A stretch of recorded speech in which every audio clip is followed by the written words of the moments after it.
What's up, weirdos? Thanks for coming on the show again today. Today, we're going to talk about a pretty cool light machine gun, the AMELI from Spain. Pretty neat design. First of all, I want to thank Ventura Munitions and ProxyBid for being the sponsors of the channel, but I really want to thank the Institute of Military Technology in Titusville, Florida for really helping us out with this episode, allowing us to film this AMELI light machine gun and really get our hands dirty in it and really bring this sort of video to you. So I want to really thank those people out of the way here and appreciate for coming on again. Now, let's get into it about the AMELI. So, the AMELI is cool because the whole thing just screams assault. Literally, you look at the thing, you know, the sling is meant to be carried at the hip position. It's got a quick change in barrel latch that you literally just flip the barrel changing handle to the right. The manual says, you know, you can flip the new barrel in something like 5 or 10 seconds.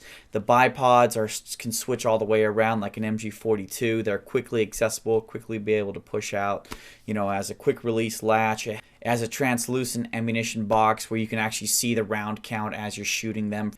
Now, also, before I go any further, guys, I want you to stay tuned towards the end of this episode because we're going to be bringing on a Spanish Marine who actually used the AMELI early on in his career as a Spanish Marine officer. Pretty cool guy. His name is George. Check out his blog. I'm going to put the plug in on the video right here. He's got a blog in Spanish, so you can go ahead and practice your Spanish there, which is a pretty cool deal. But George was able to talk to us for a little bit about his experiences with the AMELI. So first off, a little bit of history. Where did the AMELI come from?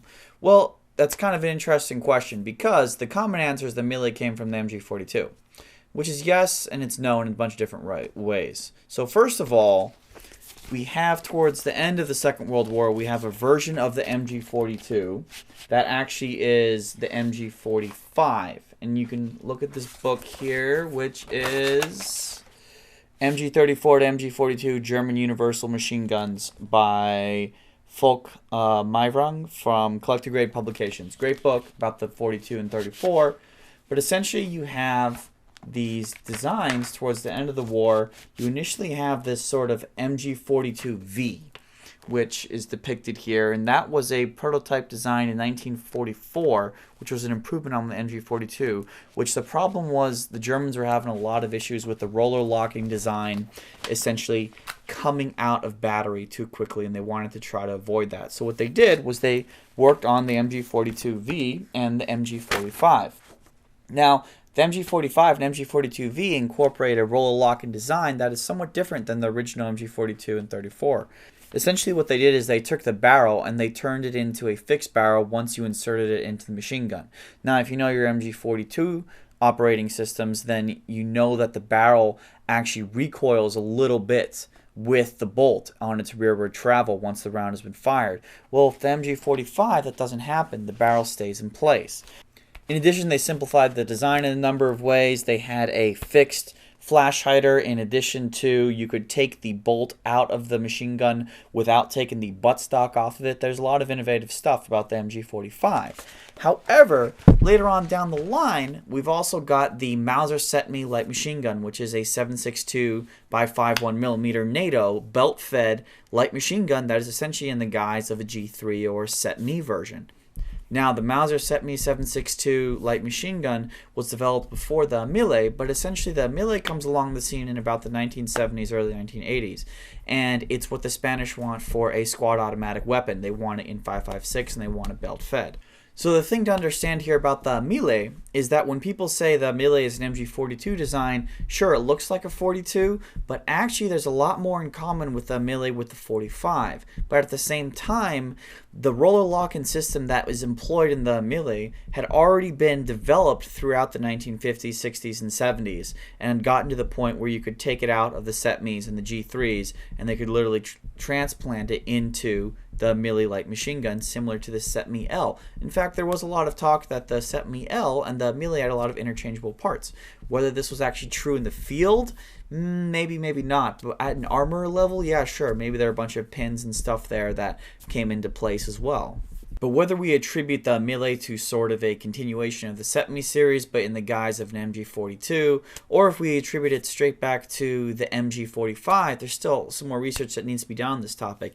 In fact, you know, HK, Mauser, CETME, the AMELI projects, the 42, German engineers who worked on this stuff during the Second World War, all sort of worked together afterwards, and there's a lot that just goes back and forth. A key note here, before we get any further, SETME is actually a Spanish government-owned company. That was the Spanish government arsenal, so to speak, just like Springfield Armory was up until about the late 1960s in the United States.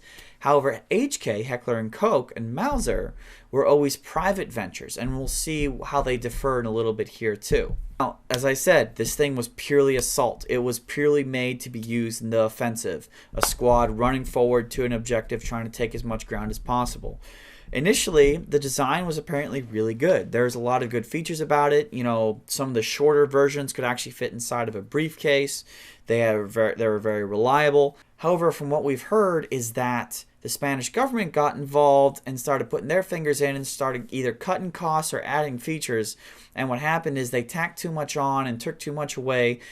And they actually did a lot of harm to the design, which was pretty unfortunate, leading to a large number of Spanish soldiers and Spanish Marines not liking the design very much at all. And you'll see in the interview that we have with George, when he talks about the AMELI, is that he actually prefers the MG3 over the AMELI when he was actually using it in the Spanish Marines. A couple more things to note about the AMELI light machine gun is the front sight post could be flipped up or down. The rear sight was graduated out to 1,000 meters. The machine gun was disassembled very similar to an MG42 in that you could take the buttstock out of the rear, which is different actually than an MG45, because an MG45 you could actually take the bolt out of the MG45 with the feed tray cover open as a part of the disassembly feature. And this was a feature they built into the 45 so they could actually remove the bolt and replace it if something were to ever happen in combat. You could actually take the sling and change it from the pistol grip. You could actually change it to the stock as well. A number of the AMELIs were actually marked 5.56 and 2.23, as if the Spanish government was wanting to export these guns to an outside market. And indeed, the Spanish government actually did export a bunch of these guns to Malaysia and, of all places, Mexico as well. So I'd like to point out here before we get to George's talk is that the AMELI that we filmed this with is actually at IMT in Florida.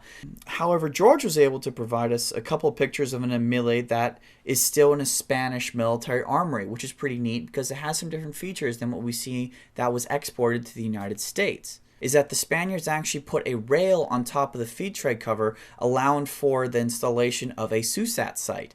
This was a British sight that was originally invented for the SA-80, but SETME actually took the sight and slapped it on the top of the AMELI feed tray cover in order to have a magnified optical sight for machine gunners.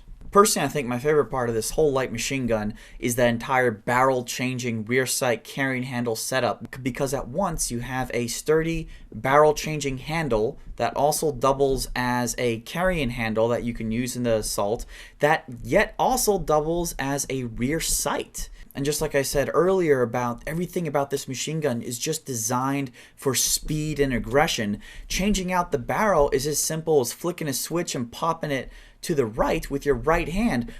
You don't even have to push out the bit of metal that actually traps the barrel into the receiver, because by pushing it out with the barrel changing handle, it automatically pushes that out on its own. Okay, I joined the Marines in the 1999, so when I first touched a machine gun, it was in the Naval College, because we, as a junior officer, we studied 5 years in the Naval College. So we started in 1999. And in the first year, you study all the battalion weapons. Okay, my first impression it was just like a toy. It was a weapon like a toy, yeah, because I've never touched a real weapon. Okay, so it was a weapon with metal weapon, but it was not as big as you would expect from the movies. Just that. But when I first shot it, which we learned about all the problems with the weapon. The design was good, the quality was bad, so that make a lot of malfunctions, because some pieces bend or broke or were too early, so you get malfunctions. It was used in our level. it was the fire team automatic weapon. Okay, our fire teams at that time were 5 guys in the fire teams. I guess it was the same as in the US Marines. We have the 3 fire teams in each squad, and each fire team used the AMELI. It was the light machine gun, so it was the automatic weapon of this fire team. Now, so the problem with the AMELI, it was just the quality. It could be a full success if they used better materials, better quality process, and we would use it a lot more. But we had a lot of problems, so we waited a lot of years to change for other light machine gun. So it wasn't funny to shoot that, because you have malfunctions all the time. It's disgusting all the time solving the malfunctions. It's the same with any other weapon. If you shoot and you have a lot of malfunctions, you get bored right away. Nobody was confident with a weapon has a lot of malfunctions. So you can't rely on that kind of weapon. So that was mainly the problem with using the AMELI. You prefer to use an assault rifle, a reliable assault rifle, than an automatic weapon that is not reliable. We would use the MG42 rather than the AMELI, because the MG42 is very reliable, and you have a 7.62 machine gun. You don't need the AMELI. You have a lot of weight to carry, but at least you have a reliable weapon. We provide a lot of abuse to weapons because of our work.